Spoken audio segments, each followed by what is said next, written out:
సుమన్ టీవీలో మీ business promotions కోసం ఈ కింది నెంబర్ను సంప్రదించగలరు.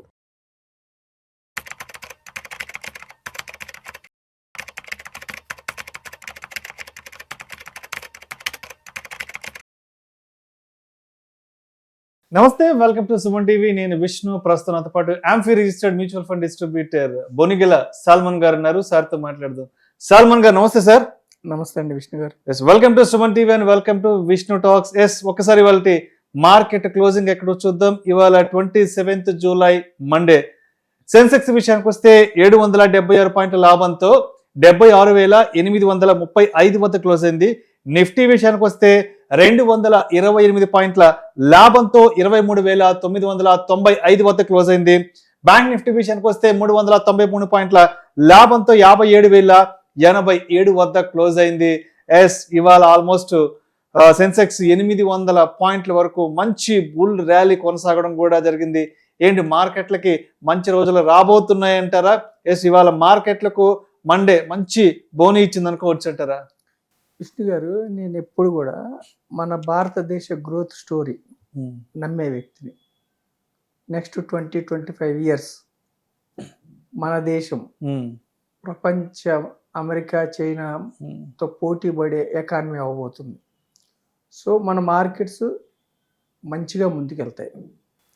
ఏమిటి సమస్య? గత 1 year నుంచి 2 years నుంచి ఏమిటి సమస్య అంటే ఎఫ్ఐఎల్ బయటికి వెళ్ళిపోవటం.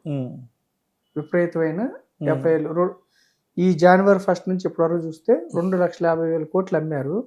శుభ పరిణామం ఏమిటంటే జూలైలో ఎఫ్ఐఎల్ సుమారుగా 15,000 కోట్లు కొన్నారు. అంటే మళ్ళీ ఎంట్రీ తీసుకున్నారు, మళ్ళీ కంబ్యాక్ వస్తున్నారు, మార్కెట్లకి వస్తున్నారు. ఇక్కడ ఏంటంటే కొరియన్ మార్కెట్స్ లో బాగా పెట్టారు. Korean markets last 1 year 2 years నుంచి 100% పెరిగి మొన్న మధ్య Taiwan, Taiwan, Korea, Germany, Japan.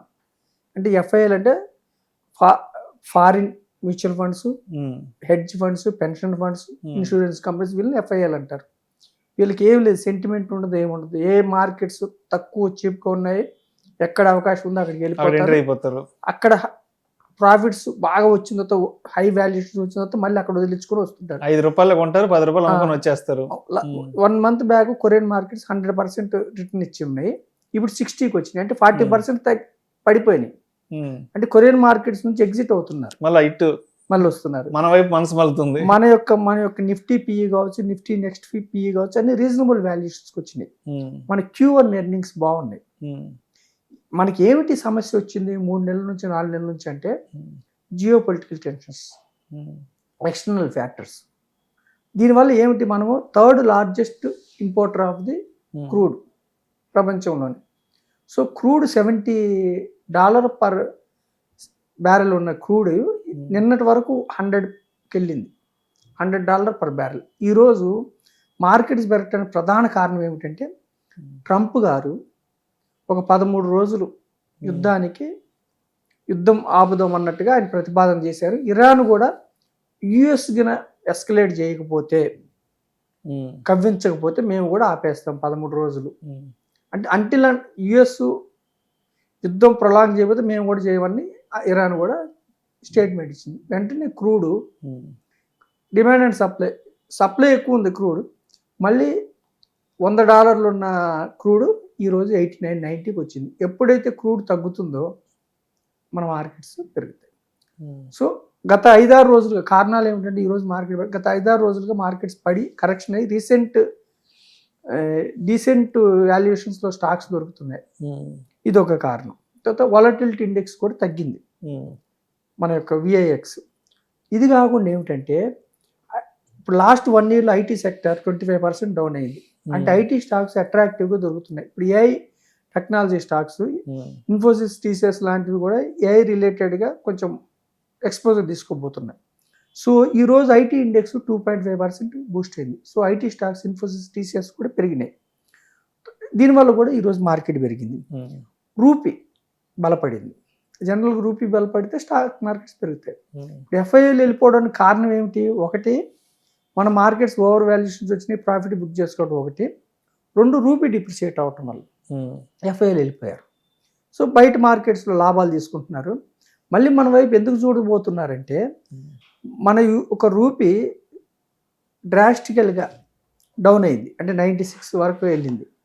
మన రూపీ బలపడటానికి కోసం అంటే ఎఫ్ఐఎల్ బయటికి వెళ్ళిపోయినప్పుడు ఏమైందంటే మన కరెంట్ అకౌంట్ డెఫిషియన్సీని క్యాపిటల్ అకౌంట్లో ఫండ్స్ ద్వారా మనం పూర్తి చేయాలి. ఎఫ్ఐఎల్ కూడా బయటకు వెళ్ళిపోతే 2 డెఫిషియన్సీ అవుతుంది. అప్పుడు మన క్యాపిటల్ అకౌంట్లోకి డబ్బు రావాలంటే మన సెంట్రల్ గవర్నమెంట్ ఏం చేసిందంటే FCNR డిపాజిట్స్ అని ఒక స్కీమ్ పెట్టింది. అంటే ఫారిన్ కరెన్సీ నాన్ రెసిడెన్స్ ఇండియన్స్కి మీరు ఎఫ్డీలు చేసుకుంటే మన భారతదేశ FCNR అకౌంట్లో ఎఫ్డీలు చేసుకుంటే మీకు వచ్చే వడ్డీతో పాటు ఈ రూపీ డిప్రిషియేట్ అయితే మీకు వర్తించదు. అంటే మీకు వచ్చే వడ్డీ 7% ఉందనుకోండి, 7% వస్తుంది. Rupee up and down depreciation మేము దానివల్ల ఏమవుతుంది, డాలర్స్ మనకి ఈ మంత్ నుంచి అంటే ఒక 2-3 నెలల వరకు విపరీతంగా మన యొక్క డిపాజిట్స్ వచ్చే అవకాశం ఉంది.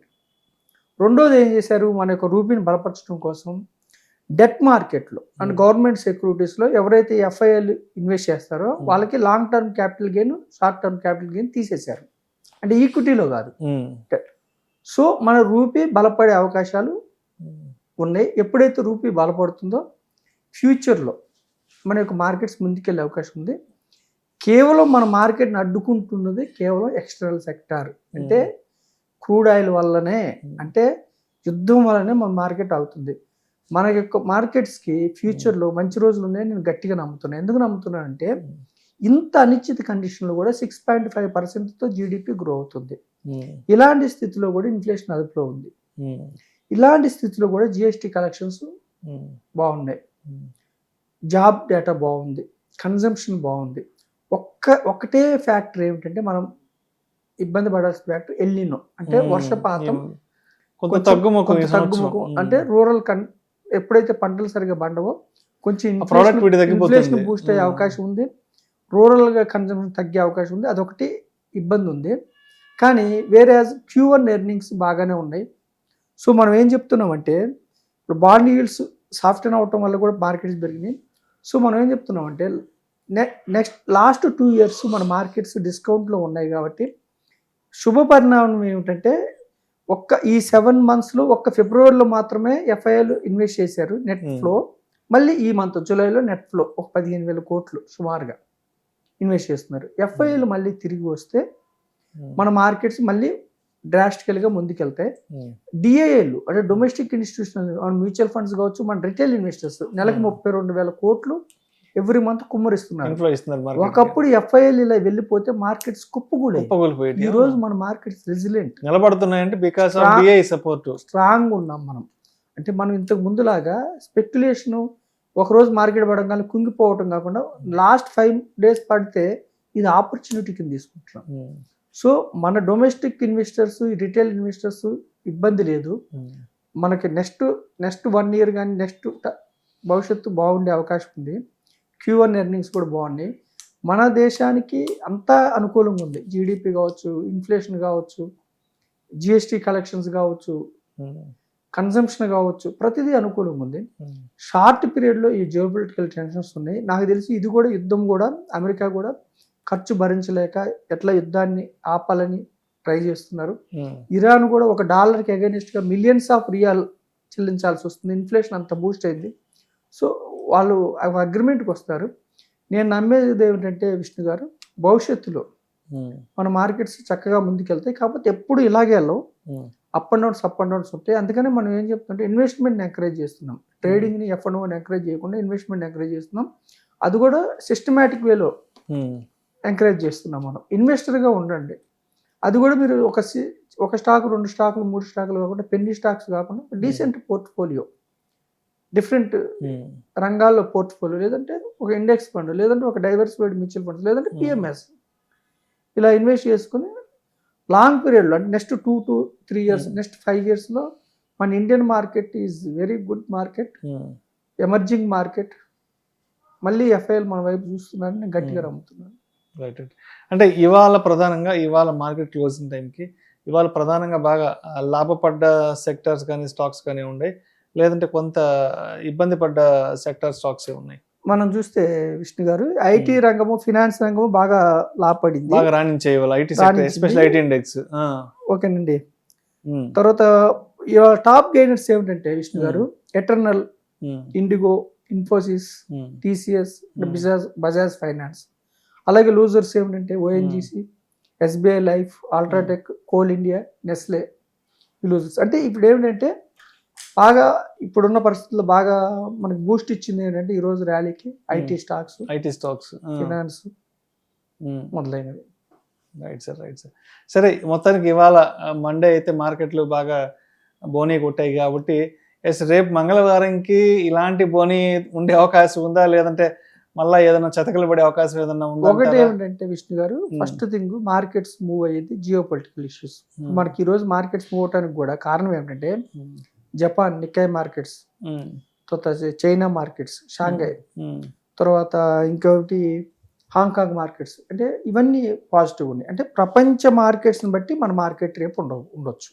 అంటే ప్రపంచ మార్కెట్స్లో ఏదన్నా జియో పొలిటికల్ టెన్షన్స్, ఏదన్నా మళ్ళీ వార్ ఎస్కలేట్ అవటం, నెగిటివ్ కామెంట్స్ వస్తే ప్రపంచ మార్కెట్స్ డౌన్ అయితే మన మార్కెట్. రెండవది ఏమిటంటే రేపు ఫెడ్ జనరల్గా ఇప్పుడు మనకు వచ్చే ఏమంటే వడ్డీ రేట్లు పెంచకపోవచ్చు. అంటే ఇన్ఫ్లేషన్ పెద్దగా లేదు అమెరికాలో కానీ మన దగ్గర కానీ. అయితే అమెరికాలో ఫెడ్ రేట్స్ వడ్డీ రేట్లు పెంచకుండా అలాగే ఉంచినా తగ్గించినా మార్కెట్స్కి ఊతమిస్తాయి. ఓకేనండి. వడ్డీ రేట్లు పెంచకపోవచ్చు, ఫెడ్ యొక్క నిర్ణయాన్ని బట్టి మన మార్కెట్స్ ఉంటాయి, జియో పొలిటికల్ టెన్షన్స్ బట్టి ఉంటాయి. తర్వాత ఈరోజు బాగా పెరిగింది కాబట్టి రేపు కొంత ప్రాఫిట్ బుక్ చేసుకునే అవకాశం ఉంది. జనరల్గా ఏమిటంటే బాగా పెరిగిన తర్వాత కొంచెం పడే అవకాశం ఉంటుంది ప్రాఫిట్ బుక్, అంటే ఇంట్రాడే వాళ్ళు కావచ్చు, ఇంకోటి కావచ్చు. తర్వాత ఇదొక కారణం. అయితే నాకు తెలిసినంత వరకు ఏమిటంటే యుద్ధానికి సంబంధించిన వార్త, అంటే ట్రంప్ గారు కానీ, ఇరాన్ కానీ, ఇజ్రాయెల్ కానీ వీళ్ళు స్మూత్గా ఉంటే 13 రోజులు విరామం ఇచ్చారు. మార్కెట్స్ మంచిగా ముందుకెళ్ళే అవకాశం ఉంది. ప్రాఫిట్ బుక్ చేసుకున్న ఏదైనా ప్రతికూల వార్త వచ్చినా కానీ కొంచెం నెగిటివ్ అయ్యే అవకాశం ఉంది. సో అందుకే మనం లాంగ్ టర్మ్ ఇన్వెస్టర్స్ని ఎంకరేజ్ చేస్తున్నాం. Thank you sir, thank you so much Salman గారు. Thank you. ఇవాళ మొత్తానికి మార్కెట్లు పాజిటివ్ ర్యాలీతో క్లోజ్ అవ్వడానికి ఎటువంటి కారణాలు దోహదపడ్డాయి ఏంటి, అదేవిధంగా రేపు మంగళవారం నాటికి మార్కెట్లు ఏ విధంగా ఇన్వెస్టర్లు కానీ ట్రేడర్లు కానీ సిద్ధంగా ఉండాలి అన్న దాని గురించి చక్కగా తెలియజేస్తే thank you so much sir. Thank you అండి.